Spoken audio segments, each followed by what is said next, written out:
Want to do well on the test? Well, doing well on the tests means more than knowing the material you learned in school. The most important thing is knowing how to take a test. So, here are the basic strategies.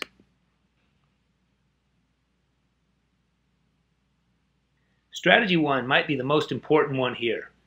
It's usually as important to get rid of bad answers as it is to try to find the right one. Anytime you find yourself staring down 4 answer choices, your mind is multitasking.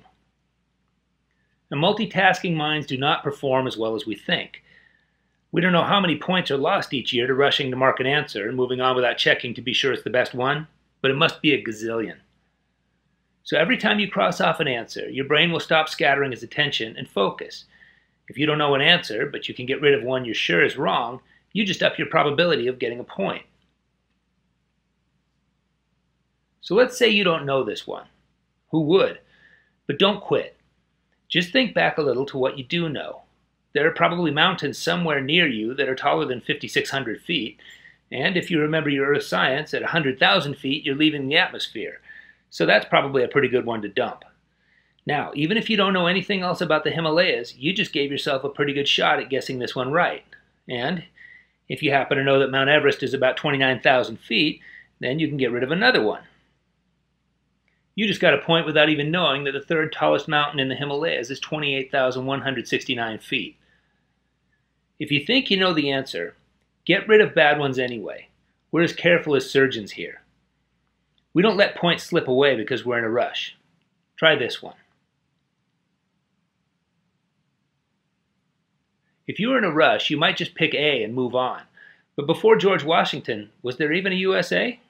That's why we're surgeons.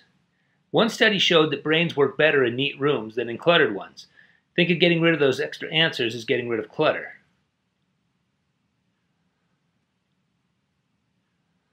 A lot of us have a tendency to want to do things in the order that we see them. Maybe it's a neatness thing, but it isn't always useful on these tests. On the IC, no one is looking over your shoulder, and no one is giving style points. Your only job is getting as many points as you can. You'll be a point machine. Let the points pile up. Here's what we mean. These are worth the same amount, 1 point. If you want to show yourself how tough you are, you can do the one on the left first. But in the time it takes you to answer a tough question, you might be able to answer 2 or 3 easier ones. Which way gets you more points? That's right. You want whatever gets you more points. You want the most points you can get in the shortest amount of time. So, if you wanted to get the most points here, look over the answers to problem 1. If you can find any that you know are wrong, get rid of them. For example, this answer couldn't be negative, right? And one more is pretty unlikely. Now guess. Then put a big G next to the problem to mark the ones you've guessed on. Then, if you have time at the end, you can always come back and look at the ones you guessed on again. Try this synonyms one. Here's the first word. Chances are you don't have any idea what that word means. Very few people do. Maybe no one.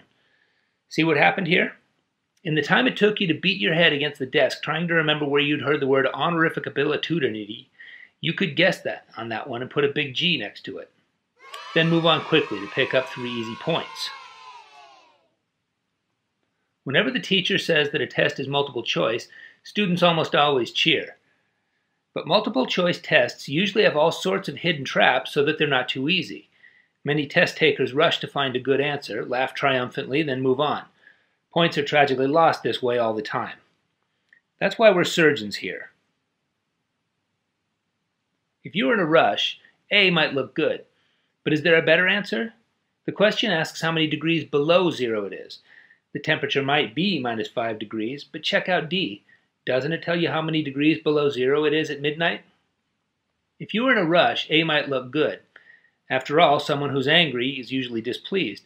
But couldn't someone be displeased and sad? How about D? Your average villain is often angry, but not necessarily. Now check out C. That's the one that's closest to angry. One of the things test makers love to do is put a bunch of questions that check to see if you're paying attention. Most people rushing through a test would hurry in to find the length of the hypotenuse, but that isn't what the question asked for, right? People in a hurry might start solving for the area. See what we're getting at here? And if you find yourself running out of time on a section, never leave an answer blank. Save your last minute to bubble in every blank answer you have left. So here's the bottom line then.